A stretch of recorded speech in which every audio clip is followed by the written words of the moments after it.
Dear students, let us begin with the second part of the lesson, in which you will be able to learn about the various conditions for applicability of sampling distributions with the difference between two dependent means or correlated means. Students, let us begin with the various conditions involving in testing the two sample dependent means. There are specific conditions that need to be met for the applicability of the relevant statistical techniques when working with the sampling distribution and the difference between two dependent correlated means.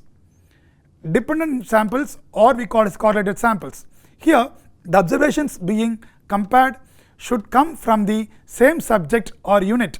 The pairing arises from repeated measurements on the same subjects.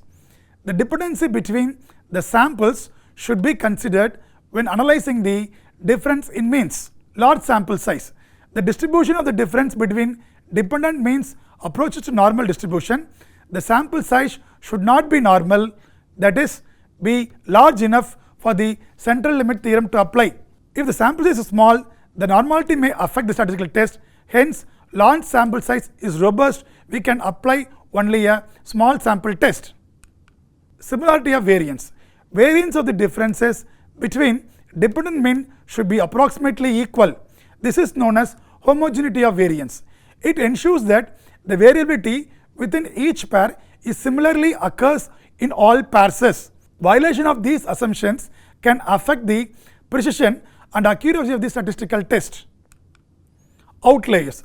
The presence of outlier which is seriously affect the result of the statistical test. Here we should follow whether the data should be checked or corrected when outliers are present. Here, outliers can influence the result and may affect the validity of the statistical analysis. It is critical and careful to evaluate these conditions before applying any statistical techniques for analysis the difference between dependent means.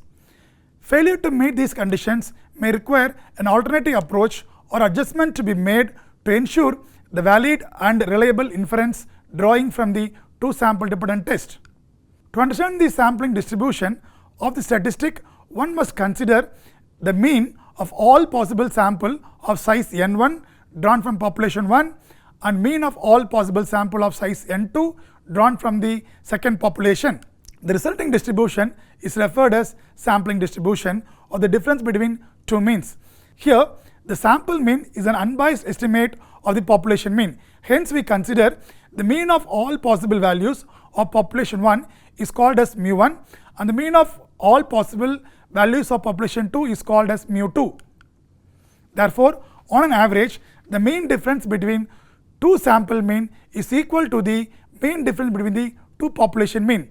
Similarly, the variance of the distribution is also can be calculated using the above method. Logic of confidence interval. In confidence interval, it shows that the sampling distribution of the mean is normal and it can be transformed into a t distribution. Here, 1 minus alpha 100% of t score fall in the interval, that is plus or minus t to alpha by 2. Additionally, 1 minus alpha 100% of all possible t, that is plus or minus t alpha by 2 interval will contain 0, which is the mean of t distribution. Here, one can show that 1 minus alpha 100% of all possible intervals can be computed with its corresponding population. There are two types of related samples which are appropriate for the dependent sample t-test. Natural pairs, comparing scores of two subjects which are related one with the other. Example, twins, twin 1 versus twin 2 on scores of trial anxiety. In a repeated measure test, the correlation sample are treated as repeated measurements of the same group. The analysis states that there is a significant difference between the means of paired observations or not.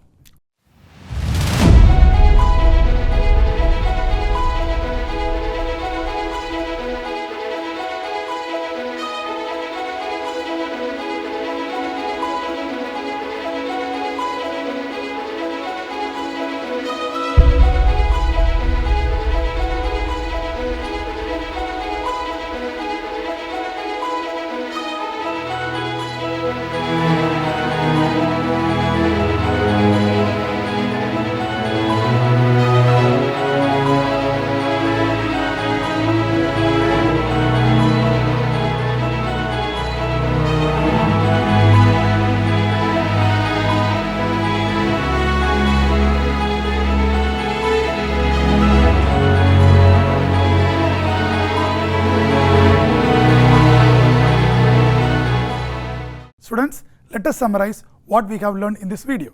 In this video, we have learned about the various conditions involved in two-sample return test, about the very 4 conditions. Then we learned about the hypothesis testing, then confidence interval with an example. I hope you can understand all the concepts which are very clear to you, which will be helpful for your research. We will continue in the next video. Thank you.